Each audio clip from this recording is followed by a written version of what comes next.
Dr. Perry, thank you so much for joining me today at the Curious Neuron podcast. My pleasure. Thank you for having me. Claudia and I are beyond excited to have this conversation with you. And so are the parents that knew that I was talking with you today. I have read your book, What Happened to You? And I personally think, having worked with parents now for a few years, I know that it would help them so much to understand really the biological organization of their child's brain.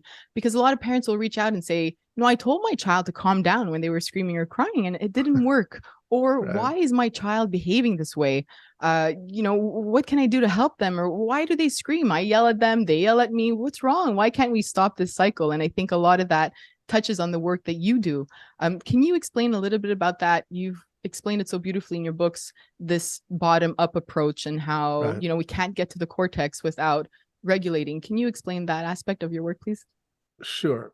So, as you know very well, one of the major challenges of talking to anybody about the brain and human behavior is that it's complicated, right? There are lots of things that can influence the way people think and the way people feel.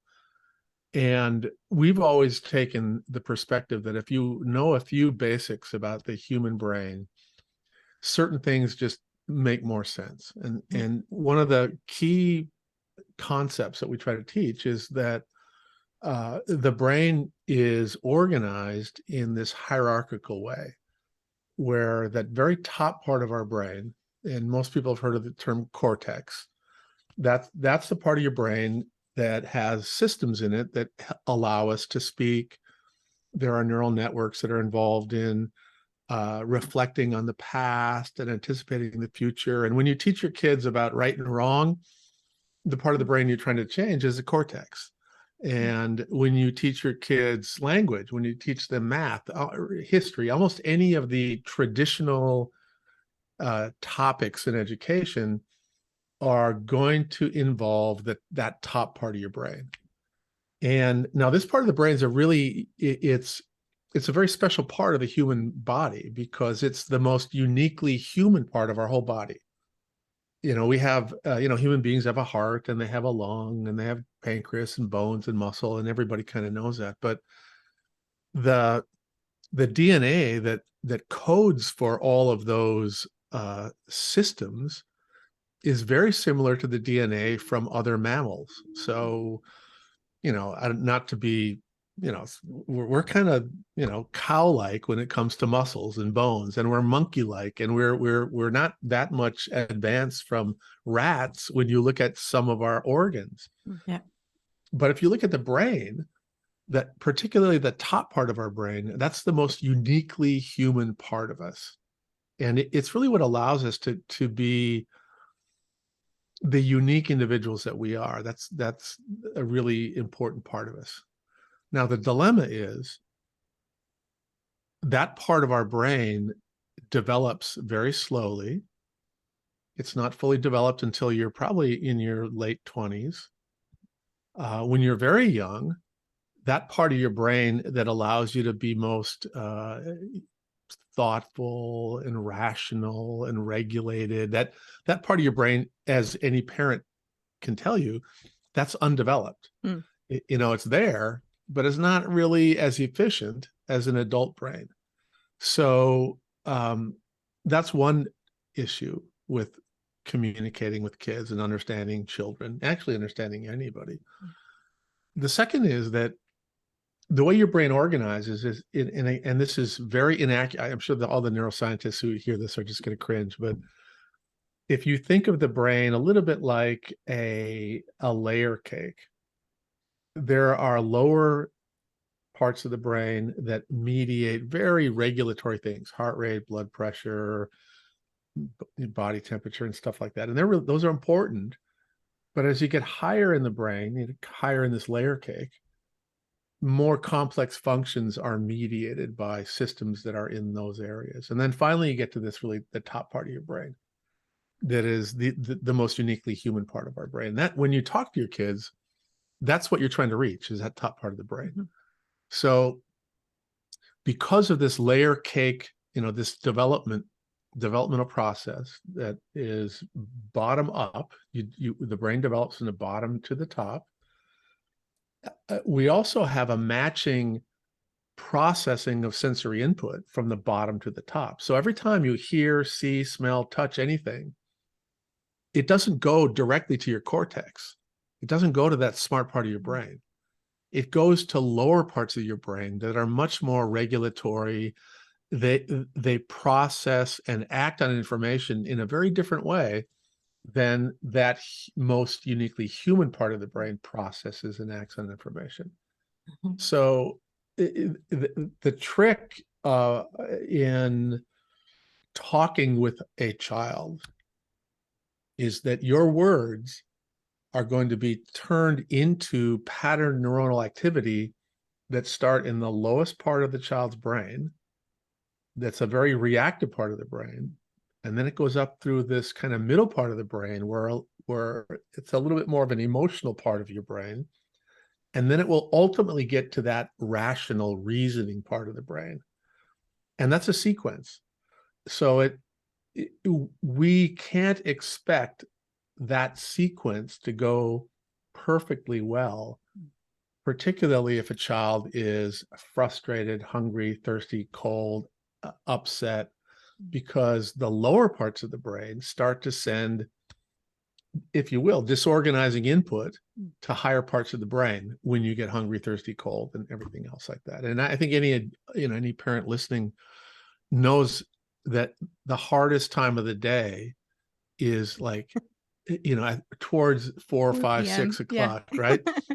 Everybody's coming back from school or work, and you're hungry, and you've been holding it together at work all day. They've been holding it together at school, and you get back together, and the wise parent knows, all right, I need to feed my child.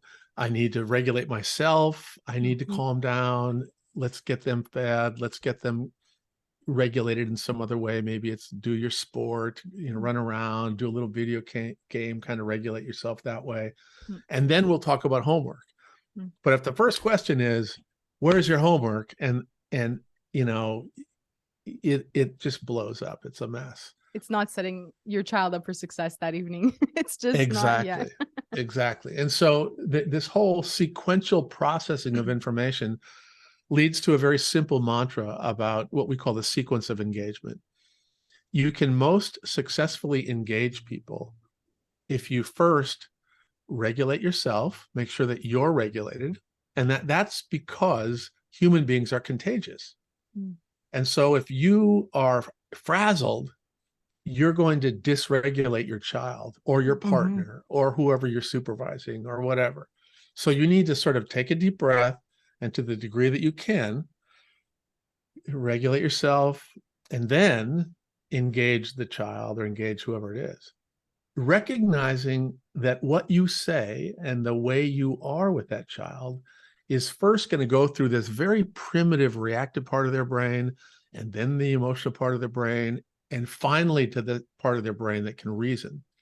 So you have to recognize that if you're regulated, you can then help regulate your child, and then you can relate, you can connect with them. And then if that's in place, then they can hear accurately what you're saying. But if you don't regulate them and you say, where's your homework? You'll hear stuff like, don't yell at me, you're always critical. And you're like, I didn't yell. And then like, you're yelling. No, I'm yelling. And pretty soon you co-dysregulate each other. Exactly. And every parent has had that happen. And everybody in a relationship's had that happen. And as you have that sort of that dysregulating interaction, you start to get dumber and more emotional and more reactive, and you say things that you don't really mean. And you have to have this cooling off part, and you have to kind of reconnect. And that's the interesting thing about human. This is one of the most important things that we try to help people appreciate, is that human communication is as much about repair of rupture as it is about this, continuous cortex to cortex connection. Because that's not we don't telepathically communicate with precision and accuracy what's in our cortex. Think about the people you love most in your life. How often do you say, that's not what I meant? Let me say it again. Let me clarify. Blah, blah, blah, blah, blah. We're All the always time. all the time. Exactly, Claudia. That's like, and so again, I think that that's one of the hardest parts about parenting is reminding and helping parents appreciate that, listen, there are these unavoidable neurobiological principles that you cannot fight. If you don't respect the sequence of engagement, you will not successfully get what's in your cortex into your child's cortex. This is why I wish, I think back to my own prenatal classes, and they taught you how to hold the baby, and they taught you how to feed the baby and what to do at night, but they never told us this. And if only, for myself, I had 3 young kids, and it was only by the time I had the third that I realized I needed to work on myself, and things were difficult, and you have 3 very small kids under the age of 4, and you're like, what am I doing? You're like, how I'm lost. But I hadn't realized that my own system needed some help, and that I came from a childhood that was a little bit more troubled, and struggled with my parents' divorce and all that. And by going back to that, I learned how to regulate myself, and that changed everything in the way that I was parenting. With all the work and the research you've done and all the conversations you've had around this, is this something you also wish, like, as a society, that we kind of break this cycle? Because I keep hearing parents saying, I want to stop yelling, but I can't. But then the work isn't being done. So how do we stop this cycle from happening? Cindy, first of all, there's a lot of really good and important observations in that. And I really wish that we would recognize how important it is for success in every aspect of life to know a little bit about how the brain works. Yeah, I agree. And how it develops. We'd be better police officers, teachers, we'd be better partners, parents. Everything would be easier if we knew more about this. Yeah. And, most of us learn these things by accident, right? Like you said, you had 3 kids, and by the time you had your third, you figured out that, hey, doesn't work if I'm not regulated, right? If I'm hungry, thirsty, cold, upset, frazzled, I can't communicate effectively with anybody in the family. And so I think, first of all, I think one of the things that's important about what you're doing, and part of what our organization is trying to do, we're trying to back these concepts into public education. Yeah. We think these things are as important as learning the quadratic equation or learning other things that we intentionally teach in a systematic way to everybody. And I think if people learned a little bit about what we refer to as state-dependent functioning, just the recognition that when people are distressed or stressed, they're going to have a harder time with learning new concepts and with retrieving concepts that they've learned, right? So people can learn all kinds of stuff, but if you stress them, they're not going to easily retrieve that and act on it. So that would be that fundamental body of knowledge is really helpful in figuring out how to set up a classroom where kids can effectively learn, for example, or testing circumstances where children can perform better and really show you what they know. Because a lot of kids get really anxious about being tested, and they've learned the concepts. And literally, if they went with the teacher and they walked down the hallway and the teacher asked the questions, the child would be able to answer everyone with 100%. But if they're forced to sit down in a classroom and not move and retrieve it under a time pressure, they can't write down the answers properly. It's turning off their cortex, basically. Exactly, Claudia. Exactly. And so if we've been trying to back some of these concepts into public education in a way that it will help people in whatever they do. But Cindy, I was lucky that I was a parent before I became a clinician. So I had children when I was in medical school, and then I went and got my Ph.D., and then I came back and finished medical school and went on to do my training. So by the time I was kind of getting clinical training in how to be with kids, I knew that a lot of that was just bullshit. Excuse my language, but I'm like, wait, that's not the way kids act. And I was like, wait a minute, I have kids. That's not what you do. So I was fortunate that I knew some of these things. I didn't have all the language, but I'd been studying the stress response systems in animal models and their development as a scientist. And then I had children. And so over time, I kind of realized that what I was learning in the lab had relevance for the way I was parenting and for what I was seeing, you know, and it helped me with one of my kids had sleep issues and one of my kids had regulation issues. And one of my kids was like perfect. We thought we were perfect parents. So that's the irony, right? Our first child was like, you know, I'd say stuff like, don't do that. And he'd go, okay. And then he wouldn't do it. Same. I'm like, wow, I'm a great parent. You know, I've got this yet. and then our second child was like, what the hell? You know, she didn't like, she was very dysregulated. And so she taught me more about all of this stuff than anything else. And the key, I think, is that many parents are going to have children that have different constitutional gifts, right? Some kids tolerate a lot of sensory complexity. Some kids don't. And the way you parent one child isn't necessarily going to work with another child. And I think we don't teach parents that very much. We kind of have this idea that there is a parenting, you know, somebody out there really knows a lot about parenting. We don't. And or a playbook somewhere exactly that exists that we can just follow and everything will be fine. Right. Well, and the funny thing is that there are people that exploit that. And you know, you go into any bookstore, there's whole aisles filled with how to parent. And that more than anything illustrates to me what a bad job we do at teaching people how to parent. Right. We just don't do a very good job with it. I mean, a lot of people feel unsure of themselves. People that get doctorates in, you know, we're supposed to know all. I know people that have doctorates in child development, and then they become parents are like, oh my God, I don't know what the hell to do. Same. Yeah. And it's true. And, you know, I think parents are looking for some sort of resource. And this is why parenting platforms, you know, do well. But I think that if we can just share the research, and a parent has to learn how to be attuned and understand their child before anything else, that will help them, because like you said, every single child is so different.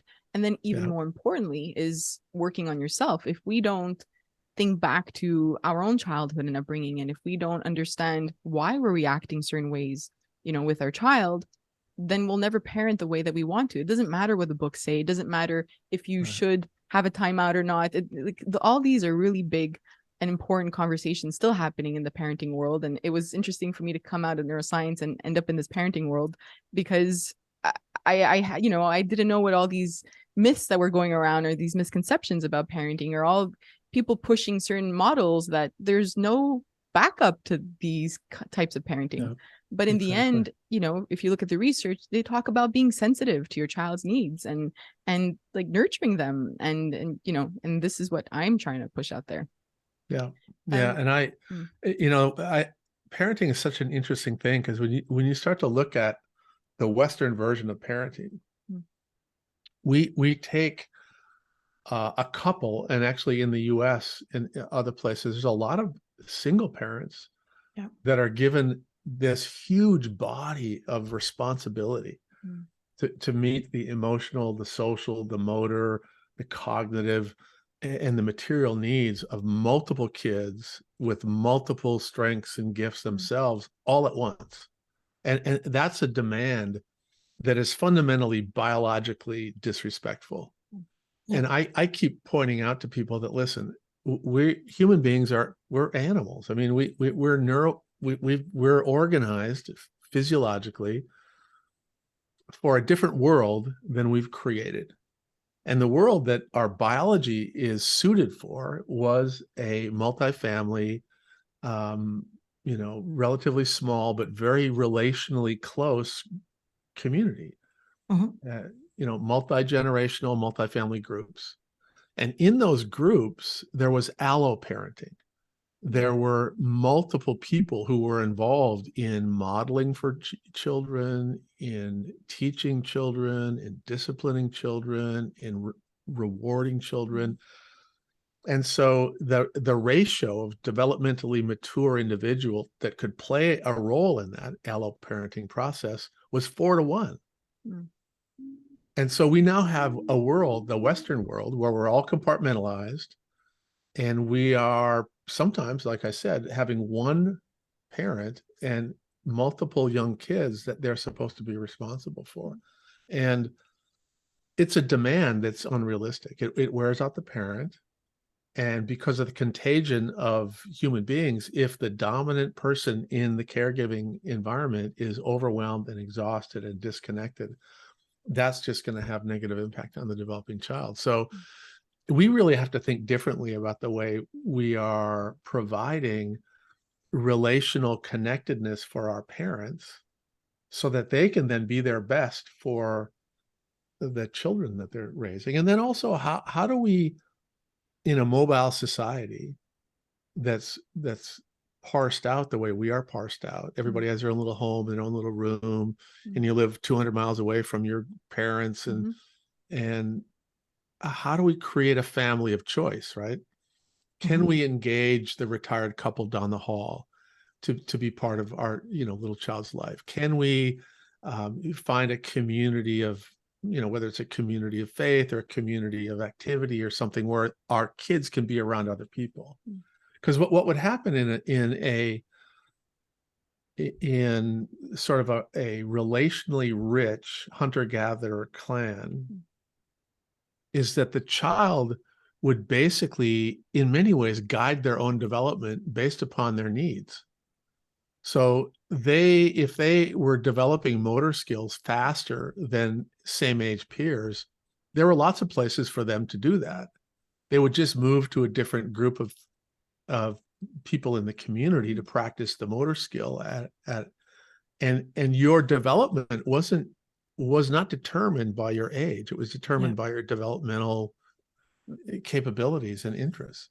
And so, and in that group, there were people who were good with motor skills.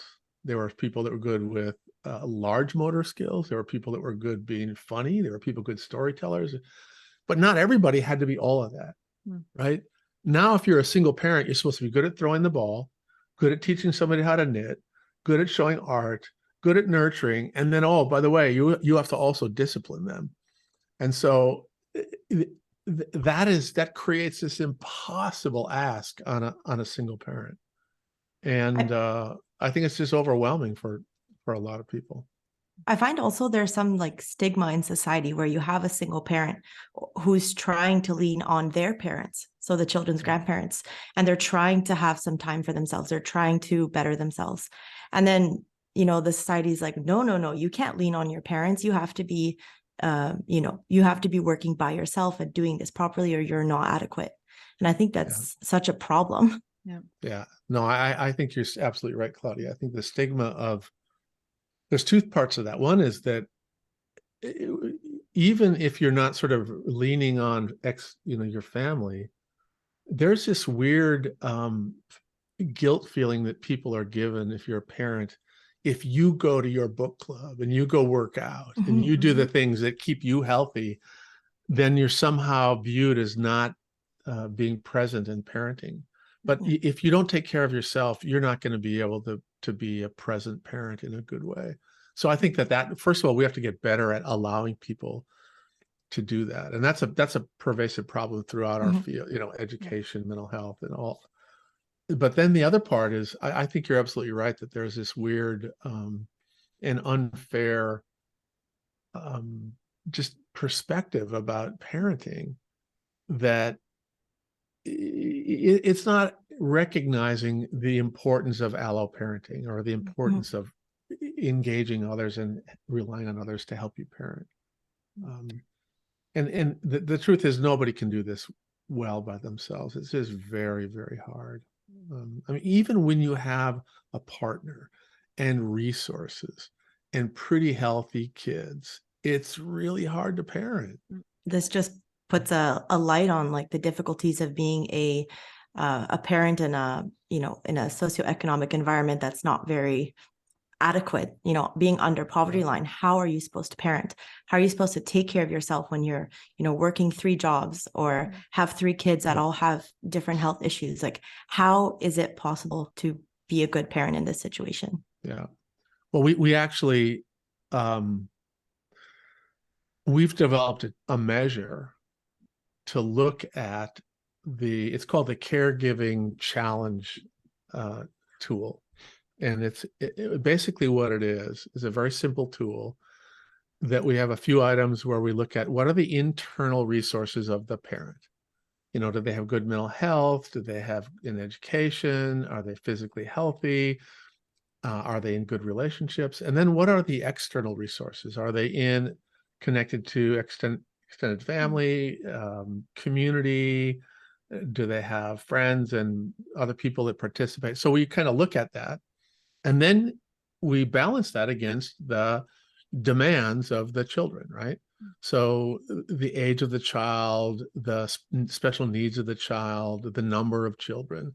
And what we find by and large is even if you have a partner and you have all of these internal resources and all of the availability of the external resources, and then you have 3 kids that are of average 3 kids, that the typical parent is essentially out of balance in terms of having enough reserve for their own health, welfare, and growth. So at baseline, the healthy Western family with a partner in the family, living in the family, helping with economic supports and everything else, still is going to lead to exhausted, burned out, overwhelmed parent who is the primary parent taking care of the kids.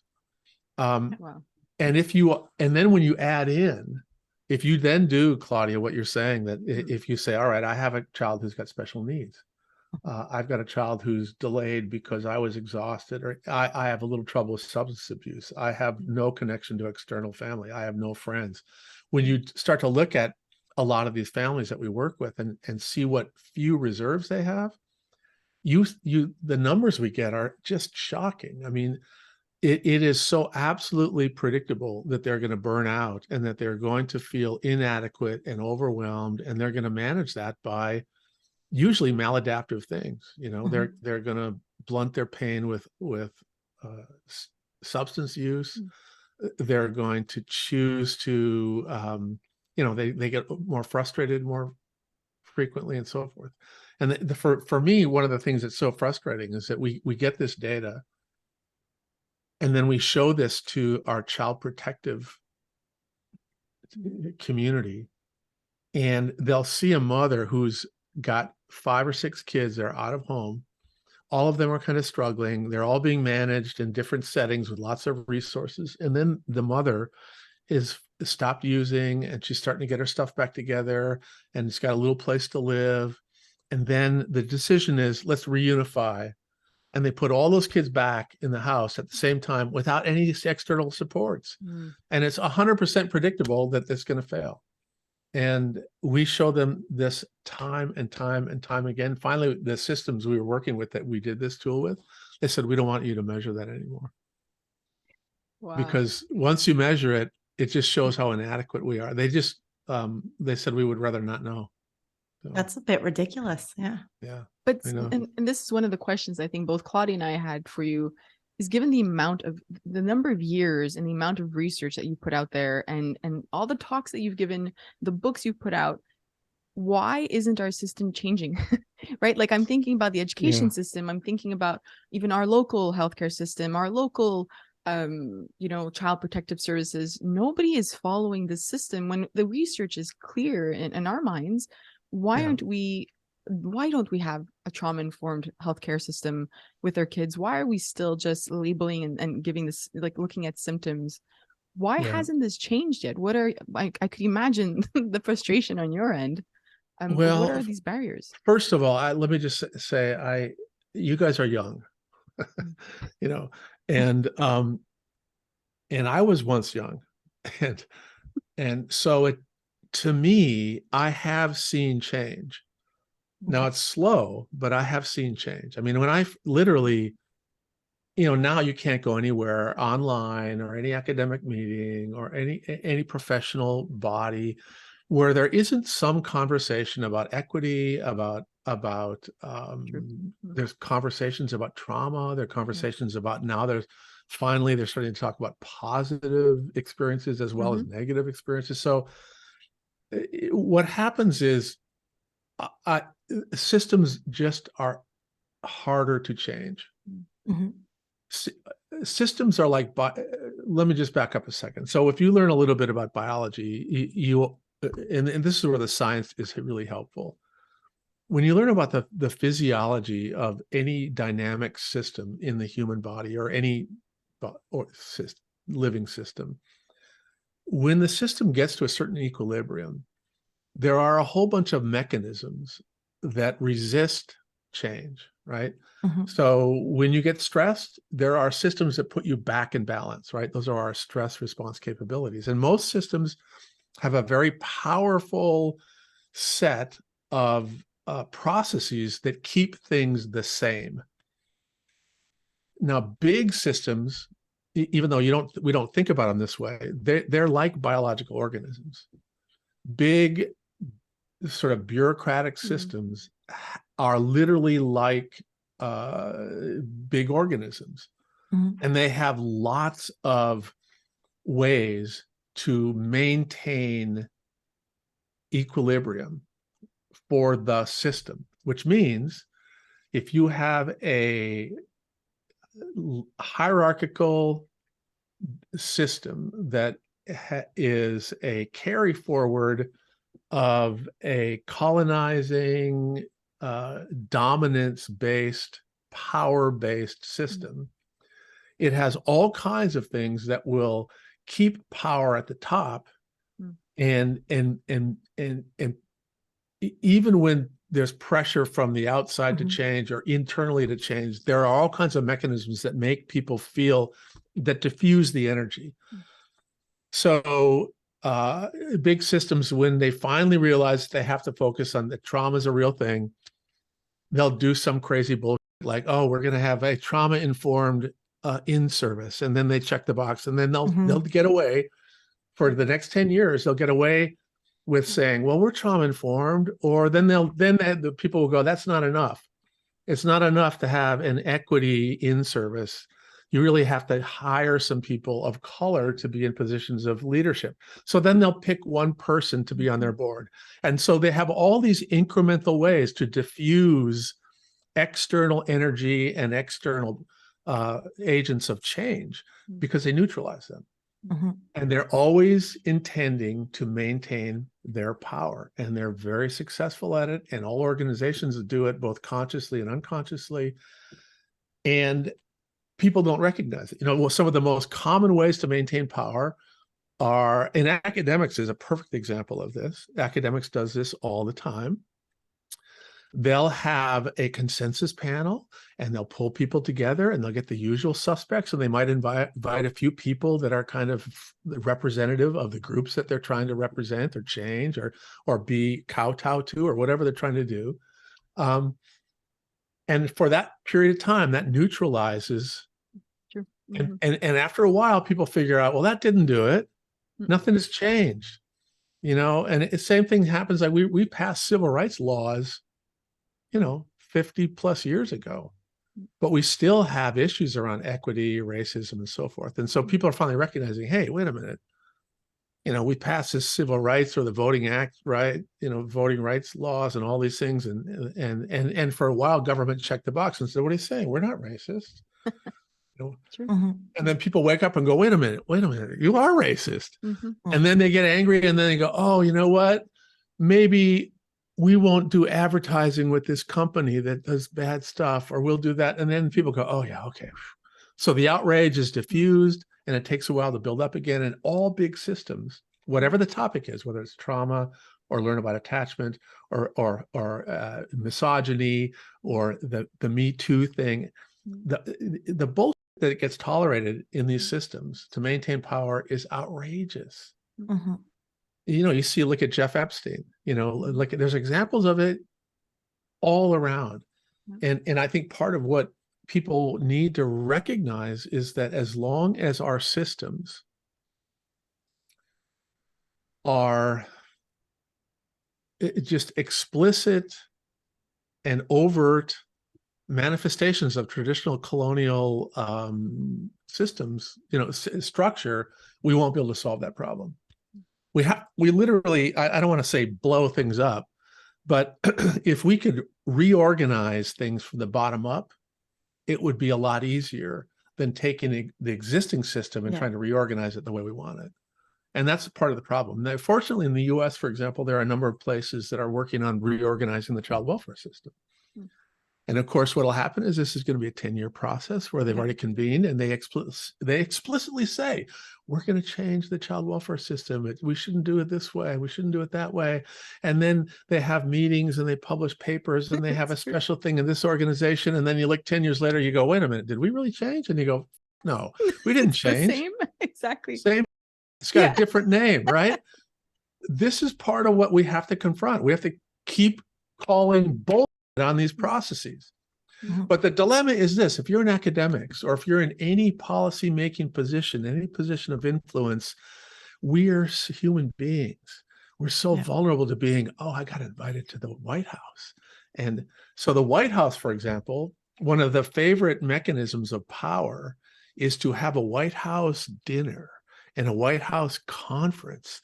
And 20 years ago, they had a White House conference on early childhood brain development, only because Rob Reiner pushed the issue, and they invited people like me and Terry, T. Barry Brazelton, and we talked about this, and Bill Clinton shook our hands and patted us on the back, and this is so important. And 20 years later, nothing has changed. But it diffused the power. It diffused the sort of the energy that was being mobilized to change these systems. Now, I don't want to say nothing has changed, because little things have changed. In California, they passed some laws to fund early childhood programs, and there's a lot of really good things evolving. And, there are things that happen, but it's very slow, in part because we are fighting this. To many people, it's an invisible set of systems.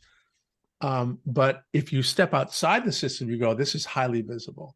So when I stepped out of the conventional academic world, I'm like, wait a minute, no wonder this never works.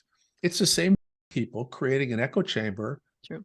They meet together, they pat each other on the back, they say they're addressing equity or trauma or attachment or whatever, and they publish a few things, and they publish the same study 50 times, and rather than actually going, hey, why don't we actually go spend some time with the Cree women and see how they raise their children, and learn a little bit about real attachment-based behaviors and how, co-sleeping and how do they handle that.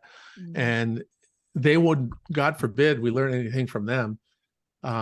We have to go tell them how to raise their kids. Anyway, I could go on and on. I'm sorry. Well, I had experienced something similar. When I was working at the Mental Health Institute here in Montreal, we had a program that we were trying to get into some of the native, like the reserves here in Canada. And I had, for the first time in my life, jumped on a call with some of these people leading these communities. And they were like, we don't want to be part of your stupid program. And I was like, what do you mean? Like, I was a naive, 20, 30-year-old or whatever I was at that time. But I was like, why? We're going to help bring, mental health, resources to your community. And this should be an important, thing for you. And they're like, no, it's bullshit, because we've done this so many times, and all these projects come into our communities and tell us they're going to do something, and then 5 years pass and nothing has changed, and they've used our names on their papers, and they've tried to do whatever it was, and nothing has changed, and we still have high suicide rates and high levels of abuse within the community, and nothing is changing. So I completely get that, and I think that's a big part of the conversation we need to have. I love how it went into this direction, but it's part of the whole parent. No, but it's part of this parenting conversation and the changes that we want to see. One of the things I wanted to bring up, there were two things that marked me during your talk at McGill. You touched on this a little bit with the connectedness, and I'll get to that in a second. But first was how you got into all of this, and I'd like to pass it on to Claudia, because she also shared her experience. And I had something similar when I was working with kids, and I was just playing with them. I was a neuroscientist that was trying to figure out how to create something outside of academia. So I started by this play-based work with kids and trying to help them with their cognitive skills. And I remember I was pregnant with my third child, and this one child that I was working with, I was told he's very dangerous. He has, oppositional defiant disorder, and he urinates on people. And, we're giving him as a client, you're going to work with him, but we just want you to be safe.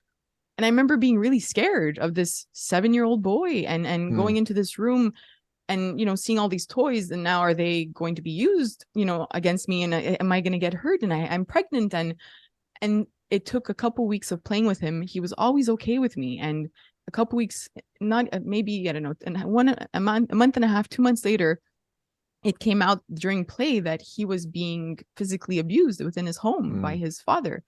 And it just marked me, like, how he was on heavy medication because of the disorder that he had been diagnosed with. And it wasn't that, it was more than that. Somebody should have questioned what was going on in the home. Anyways, I just wanted to share that because that that changed everything I did with Curious Neuron. It wasn't about play anymore and just like talking to the child. It was about talking to the parent now and showing them that the environment makes a difference on their child. But Claudia, would you like to share that story? Because you had a story as well that I really appreciated. Yeah. So just doing my PhD work in suicide and depression and child abuse brings me into a lot of contact with the general public, as well as parents, and a lot of parents who are taking care of children who are adopted from very abusive homes. So particularly, I worked very closely with a mother who is bringing a case against basically our child protective services here in Quebec, because her daughter, who was adopted from the US, was abused severely in multiple different realms of abuse from 0 to 5 years old. And she is, she's diagnosed with oppositional defiant disorder, conduct disorder, ADHD, all of these, DSM-5 diagnoses. But nobody asked like what the abuse like changed in her brain. What is really fundamentally different about this girl's brain. And so the mother is working really hard to bring neuroscience into her psychiatrist's office, like her child's psychiatrist's office. And they're really against it. They don't want to hear. They don't want to hear it. Like I would send her studies, she would read them, she would talk about it with her child psychiatrist. Don't want to hear it. But why? Like, why? I don't understand. It's interesting. I just got off a call with a bunch of people in Cleveland who are social workers who had been in public systems, who left those systems and are now in a special project to be assigned to community recreation centers. So they're kind of the mental health presence at a traditional community rec center where kids will go. And in Cleveland, there's a lot of communities, lots of poverty, community violence, and so forth. So the idea is that their understanding and experience in the area of trauma and mental health will be a good support to what's going on recreationally there. Anyway, that matches a lot with the big project we have with Nike and some other people in sport. But one of the things we talked about was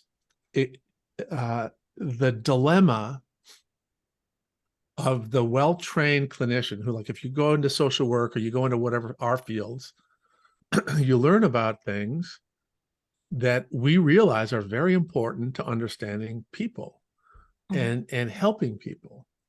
But the systems, going back to the systems, are structured in a way that forces people to practice differently than they're trained. Yeah. So there's a very, very few child psychiatrists that are trained to just see kids and prescribe, see kids, diagnose and prescribe, but that's what most of them are doing.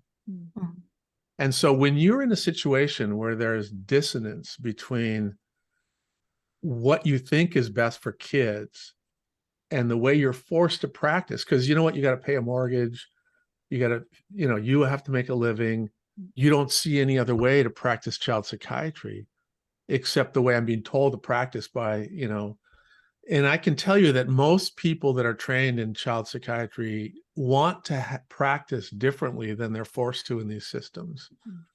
So what happens is, after a while, there's a few ways that you can survive an environment like that, because it's a true moral injury. Yeah. You either numb out and just kind of robotically do your work using dissociation as an adaptive mechanism, or you sort of allow your cognitive distortions to take place, and you start to believe that I'm only doing evidence-based practice, and oh, there's tons of evidence, and there is no evidence that most of these medications work, by the way. Mm-hmm. And in fact, there's evidence to the contrary. I don't want to get into that, but so when they're presented with something that challenges their little sort of delusional bubble, yeah, they don't want to see it. They really don't want to see it. And so what they'll do is they'll ignore it. And then if they can't ignore it, they'll attack it, because they'll say, what's the evidence? Oh, that's bad evidence. And the irony is, there's no evidence that shows that what they're doing is right. 5 medications, but that's what happens. People end up, and I don't want to call it brainwashing, but it's very similar cognitively to what happens to people that get into an inescapable, unavoidable cognitive trap. And they have to start believing that what I'm doing is the right way, or it would just drive them crazy. Mm-hmm. So that's what I think is happening. I think that people tolerate bad practice in the beginning, and then over time they start to actually think that it's good practice. And then when they're confronted with stuff that challenges it, they don't want to see it. Yeah. They just don't want to see it, especially if it's presented by somebody who's not a physician. Yeah, absolutely. That's true. Yeah.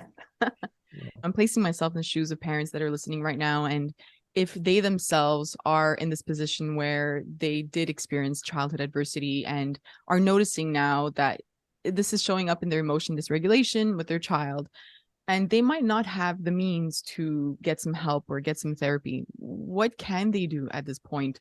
And this perhaps will touch upon that point you mentioned during the McGill talk, which was the connectedness. But what can they do? And if it is connectedness, how can we, like you said, in this society where we're really in silos, we're in our homes and we're not getting together like we used to do. Even I think about like my grandmother talking about like kids never coming in and everybody just hanging out outside, and her kids going to people's houses and coming back later. I don't know, like even just that, like a couple of years ago. But how do we move forward with this? That's really such a good question. And here's the message I want everybody to hear, is that people get better without necessarily having conventional therapy. You can get better. And the key to getting better is almost always connected to or related to your ability to find people in your life who can be present and non-judgmental and kind and patient and understanding. And some people are very lucky to be able to create that and find that. Sometimes they find it in a community of faith. Sometimes they find that by reconnecting to their culture, starting to go into powwows and starting to be part of that world, and the relationships and the meals and the laughter and the dancing. Those things will help you heal. But it really is hard if you don't have a little coaching or don't have a little bit of help, right? So I would, I always encourage people to reach out a little bit.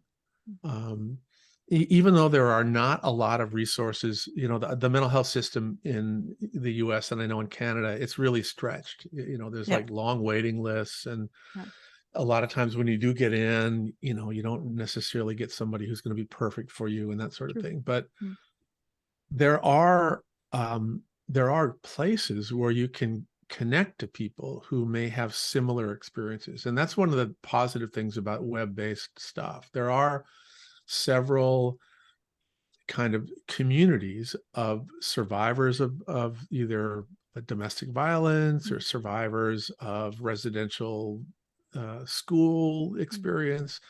There are communities out online that might be worth exploring as a start to make those connections. And then I always really encourage people to think about their own extended family, who's healthy in your extended family? Was there an uncle? Is there a grandparent?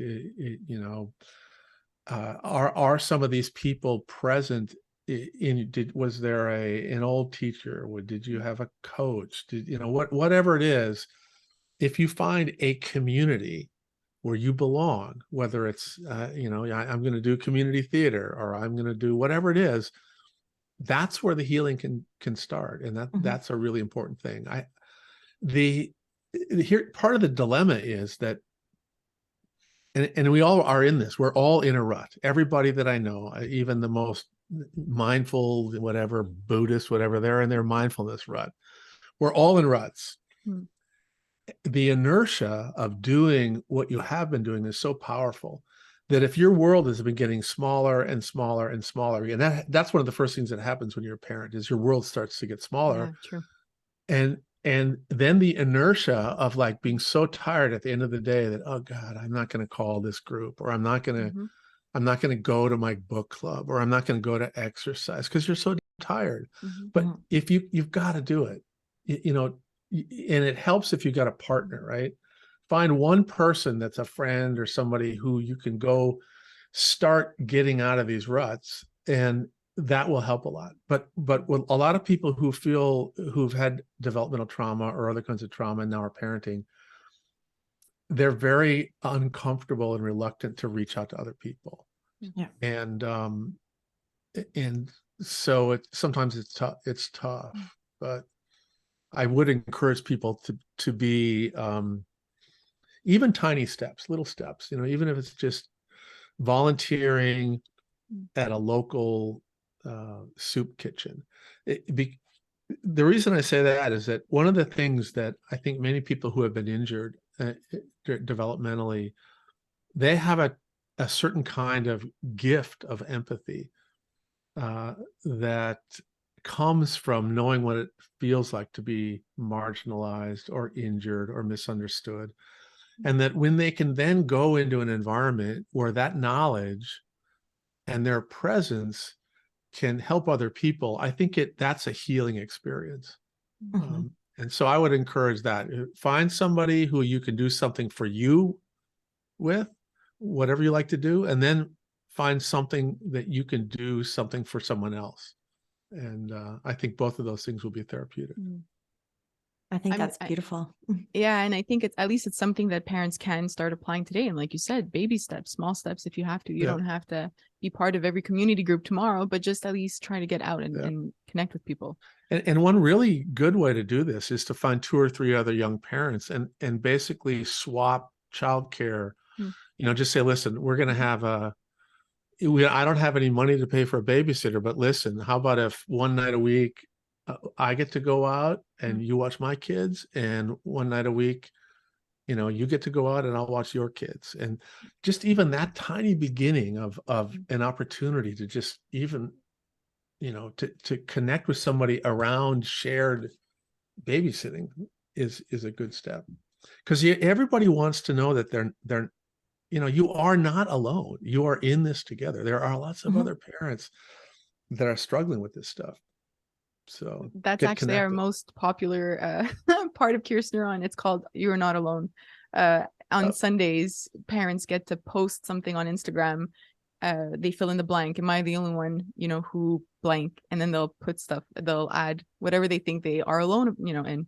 And then they realize 87% of parents are experiencing this, or 75 are experiencing that. And then they realize, well, I'm not alone. I am connected to all these people that are experiencing the same thing. And just that makes you feel different in that moment when you think you're the only one whose child doesn't want to go to bed at night. And then you realize, 99% of us are experiencing the same thing. Then it's different. You approach that situation differently. Absolutely. Our conversation is coming close to an end, unfortunately. But I am curious about the other side of that. We spoke about the parent, but now I want to bring it to the child, because I have been getting in the past 3 months a lot of messages from parents who tell me that the environment within their home is either verbally aggressive or physically aggressive, as a result of, having been home with their partner, or the stress, during the pandemic. And I'm thinking of the children now that are in this environment. How can we, or what sort of information can we give parents if their child is in this environment and now they're fearing, their child's future and the impact on their development? Well, here's the most important thing is, number one,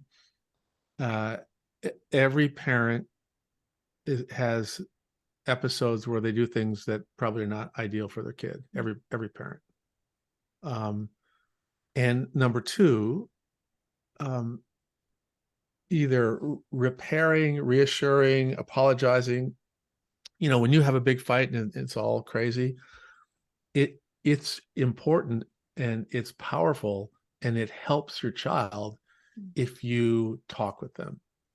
Say, listen, but the key is kind of do it when you're calmer, and reassure the child that, listen, this stuff happens, everybody gets upset, you're safe, we both love you. Just give them whatever message you want to give them, and it doesn't have to go on and on and on. Just do that. And the bottom line, though, is that the brain is malleable, and if your child lives through challenging times, there will be opportunities for those challenging times to be buffered by having different kinds of predictable, controllable, positive experiences. And again, just reassure people that, listen, every single person on this planet grows up with some crap. I mean, it just happens. You cannot get through life unscathed. And it's just kind of how you handle it, how you counterbalance these things, and don't underestimate the power of repair. Communication and relationship is all about rupture and repair. Yeah. And so when there is a rupture, just repair it. And I think that can go a long ways towards creating a pattern of stress activation that's more predictable, more controllable, that ultimately leads to resilience as opposed to vulnerability. So one of the questions I actually wanted to, get an answer to is, how can we help build resilience in our children? Yeah. So in your books, you mentioned a lot of moderate, predictable stress. What form can that take within a household? I'm glad you asked that, Claudia. Fortunately, for most of us, the traditional educational environment has lots of controllable and moderate stressors. And there is predictability, you know when you're going to go, and if you have a test every Friday in math, that's going to happen. So, and the controllable part is, I'm going to do better it's going to be less stressful if I actually study, So those things can help create resilience, but so can being in the band, and so can being in sport, and so can being in any kind of other school-based activity, drama, or whatever you like to do. These things create challenges, but they're moderate challenges, and they're usually in a relational environment where you're part of a community. You're part of a team. You're part of you're part of the trumpets, and you're part of the theater group, and that allows opportunities for forming relational connections that help buffer some of these challenges. So, kids that have the benefit of after-school activities are going to have more opportunities to build resilience. And I think that's something that parents can always support. Now, they're not, there are times when they're not always ideal. You might not have a great coach, and you can have a bad experience, but by and large, these can be pretty good experiences. The other thing is that, normal development is filled with leaving your comfort zone, which activates your stress response, trying something new, and then going back into your comfort zone and being reassured. So anything that the parent does to with the child, like, I'm going to teach you how to fish, I'm going to teach you how to hunt, I'm going to teach you how to track, I'm going to teach you how to knit, I'm going to teach you how to work on the car. Anything that you have your child kind of do with you has a lot of opportunities for you to provide sort of relationally supported opportunities for them to leave their comfort zone, try something new, under your guidance, right? No, turn it to the right. Turn to the right. No. Turn it to the right. Okay, you got it. Little things like that. Have them shadow you when you cook. Have them shadow you when you do any work around the house. And it's so funny because in the beginning, right, that the little, my son, oh yeah, I'll come on, I want to do the lawnmower. I want to do the lawnmower. And then after he learns how to do it, it's like, oh God, we get the lawnmower out and he'd disappear. Nope, not doing this. Yeah, exactly. So it's like, it's no longer a resilience building experience, Dad. But that's the kind of thing that you want to do, right? Include your kids in all these little things that you do, even if it's stuff like shopping or going to pick up your laundry, or go in and buy me go buy this, and go get the change, and you can be over there watching them and they can get it. Say thank you. All these little things, little predictable things where you give them an opportunity to leave their comfort zone, and that helps build resilience. That just gave me a flashback of this past summer. My 5 and 7-year-old asked, can we ride our bicycle like 3-4 houses down? They had never left like just our little driveway or space without having us beside them.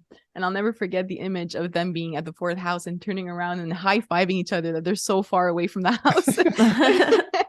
They were just their happy, space of like, mommy and daddy are so far. But it was really cute to see that they want to try to push those boundaries and to test them out, but feel safe within that. Exactly. Yeah. And that's kind of what development's all about, right? That little by little they push their comfort zone, and someday they're going to wave to you when they go off to Europe. Yeah. And they're going to say, see ya. Yeah. And that'll be harder for me. Exactly. That's the thing. It's going to definitely harder for parents. I guess to close this conversation, what is it that you wish all new parents would know from your own research and work that isn't being said enough? Well, I think I always want young parents to realize how important they are, how important their presence is. And more than anything, it's to recognize that there's power in just being with your child. Yes. Just being present with your child and enjoying those moments. You don't have to push them to do this or to do that. Just kind of luxuriate in the moment. And it's those moments of connection that are in the end going to create this glue and a sense of safety that will allow your child to feel good leaving, this comfort zone. So when your boys sort of high-fived and got to the edge of the known universe, they did that because you'd instilled in them a sense of safety. And that's such an important thing, that your presence and your attention is incredibly important in changes the biology of their brain, and it front loads them and gives them kind of a neurobiological inoculation so that they can handle stressors later on in life. I love the idea of just being present. It's something so small and simple in theory, but it's actually so difficult to do these days with our phones and emails going off all the time and thinking about where we have to be at 6 p.m. Like just being present. I feel like just even with your partner or with your kids, like I feel like it's just one of the most important things that we can do. It is important, and it's, as you pointed out, Claudia, it's one of the hardest things to do. It is. In our modern world that's so filled with distractors, right? And human beings are very visually biased creatures. And so when we have these little screens on and this on and that on, it's so easy to just get pulled out of an interaction and look at your text. But that moment, that's a little rupture that you got to repair. And so that again, to sort of make it easier for you to be present, one of the things that you do want to do is minimize screen presence when you're having these little moments, because there aren't many, especially with the newborn. My brother-in-law just had a child and they sleep a lot, right? And I told him, whenever your baby's awake, just be present in those moments. And I think many new parents will often send me messages asking, like, what toys should I buy? Or should I buy these high contrast cards? I don't know. I didn't have those.